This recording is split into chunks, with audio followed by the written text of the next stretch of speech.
Now, the Brian Beatty Real Estate Show continues on Charleston's Big Talker, 1250 WTMA. Welcome back, Charleston, as the Brian Beatty Real Estate Show continues here on the Big Talker, 1250 WTMA and WTMA.com.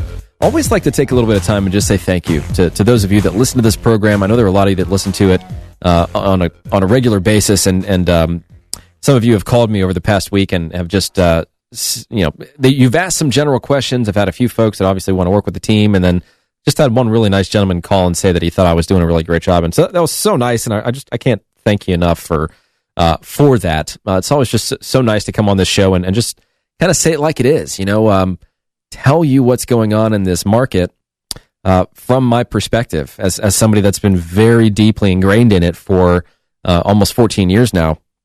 And so, if you'd like to reach out to me, it doesn't matter if maybe you just need a good fencing guy, or you need somebody that can repair your, kitchen cabinets. Whatever the case might be, we've got a guy for pretty much everything. But we're also here to help you, make the most out of the process of buying, selling, or investing in real estate. So if that's something that you're planning on doing at some point in the future, two quick things to mention. We have a huge database of buyers that are looking to buy property right now, and we are just obviously waiting for new inventory to hit the market. And as we get into the fall, and then of course the winter, the rate by which new properties hit the market tends to reduce. But we don't usually see a huge reduction in the level of demand among buyers. So if you're thinking about selling your house, let me first just say that we might have a buyer for you right now. It would take too much time for me to tell you, all the different things that all our buyers are looking for. But same thing if you're a buyer. We have plenty of sellers that will be selling at some point over the next, week to as long out as 6 months that are working with our team, and we're either preparing their home for sale or they're just not ready to sell it yet, but would sell it if a buyer was brought to them. We call that shadow inventory or coming soon inventory. So regardless of whether you want to buy or sell a home, or of course invest in real estate, reach out to us and see if we have somebody already lined up for you. Our number is 843-400-8009. That's my cell. You can call or text that number, 843-400-8009, or go to my website, listingsincharleston.com. That's listingsincharleston.com. So I want to give some buyers, potential buyers, upcoming buyers, some things to consider and a little bit of a strategy session, if you will, for your upcoming purchase. Because it has been a while since, frankly, we've had anything that we can give a buyer that's substantial enough to feel like, they're holding some power. That power has been on the seller side of the table for years now. Not just in our market, but regionally and nationally. And so it's starting to shift. It's starting to balance. And whenever that happens, it creates stress, it creates confusion, and it creates opportunity. All these sellers that have had their home on the market since the spring, or maybe even beginning of the year, they didn't think in a million years that they'd still be on the market.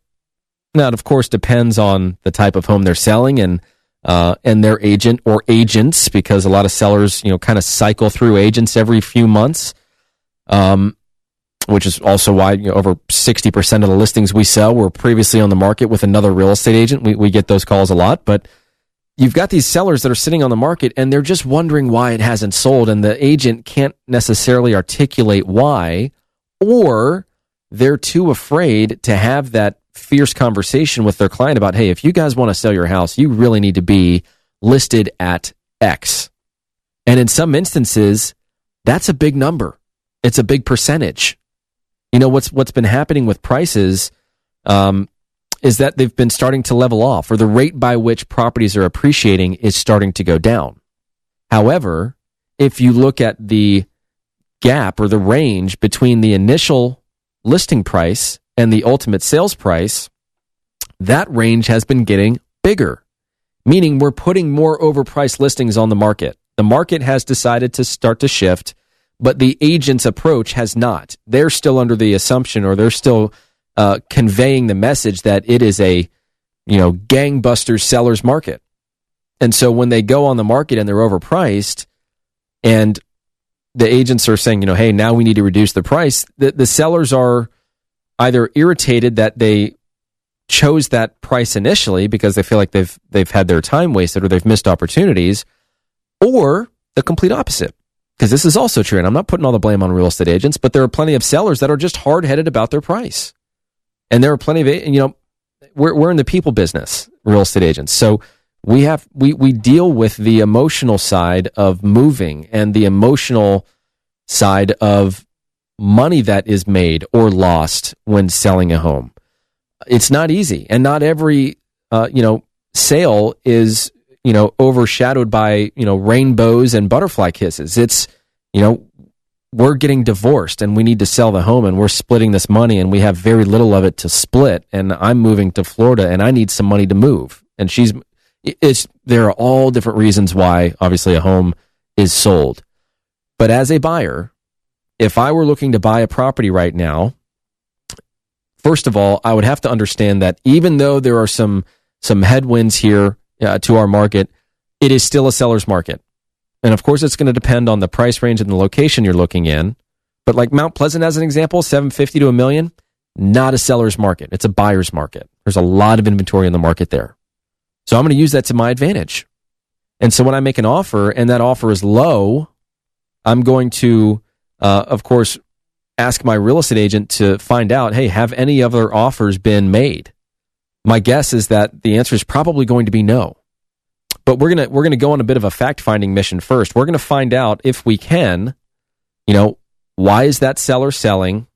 Are they negotiable? Is there anything about the terms of the offer that they're looking for that we should know about, that we should incorporate into our offer strategy? Like, as an example, maybe the seller wants more time to move. Maybe they want a 90-day moving period or a closing period. Usually it's 30 to 45 days. So maybe we give them that in return for a little bit better deal on the house, or it's some other way of getting something out of them.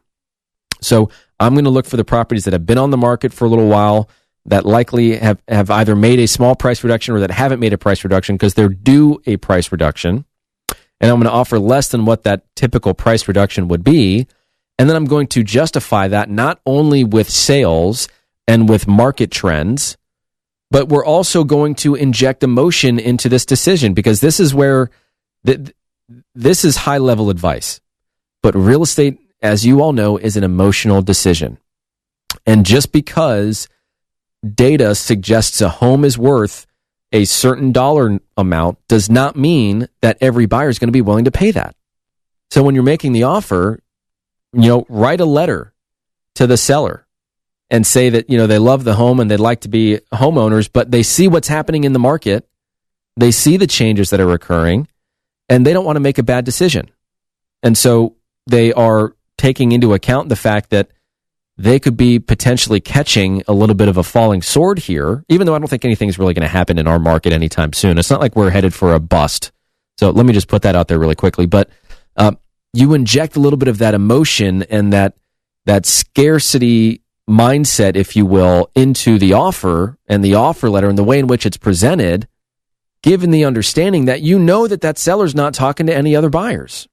So you're not just justifying your offer amount with data and with trends, but you're also justifying it because you're a human and because you have concerns, and this is what you're willing to pay for the house.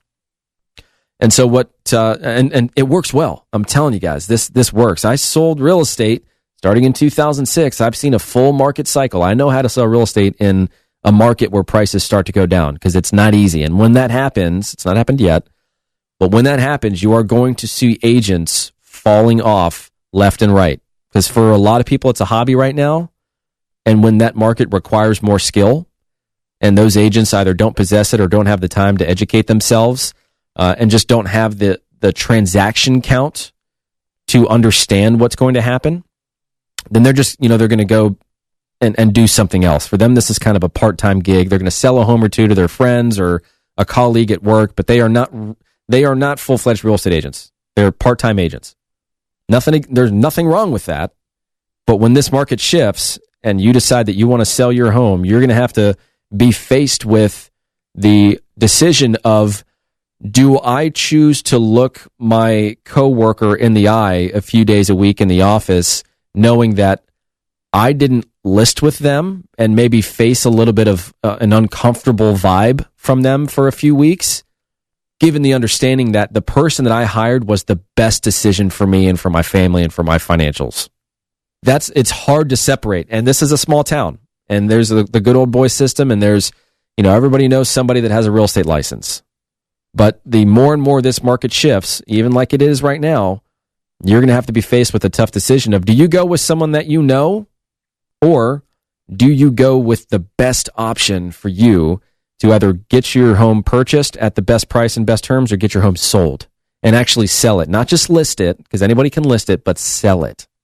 So if you're a buyer right now, first thing that I would do, if you haven't already, is talk to a lender. Get pre-approved. Have them run your credit. Because if there are things that are on your credit that you didn't know about, you want to get those things addressed as quickly as possible. Because guess what? Interest rates are super low right now. Our lender is locking in rates at like 3.5%, which is crazy. I did not think interest rates were going to go down this year, but here we are, 3.5%. Huge surge in refinances as well. But I would first have a discussion with the lender about, hey, does everything look good? Just go and get a checkup. Get a credit checkup. Make sure that everything's okay. Figure out what you can afford, and then ask yourself the question of, if I find the right place, am I ready to buy it right now? And then you have to interview agents and ask them how they are going to help you find properties in a more efficient way, or in a different way, or in a new way, as opposed to you just going on Zillow or Realtor.com and finding them yourself. That's one of the ways that an experienced agent that actually has value is going to help you in this process. So a lot more I could say on that. I'm going to save the last few minutes for what you should know if you're a seller right now, and I'm going to do that as soon as we come back right here on the Brian Beatty Real Estate Show on the Big Talker, 1250 WTMA and WTMA.com. And remember, if you want to reach out to me, you want to learn more about working with my team, you want to learn more about some of this inventory that we have coming up that's not really publicly available, my number is 843-400-8009, 843-400-8009, or go to my website, listingsincharleston.com. That's listingsincharleston.com. Stick around. We'll be right back. Have a real estate question? Ask Brian Beatty. Send him an email, lowcountryhomesales@gmail.com. The Brian Beatty Real Estate Show is on 1250 WTMA.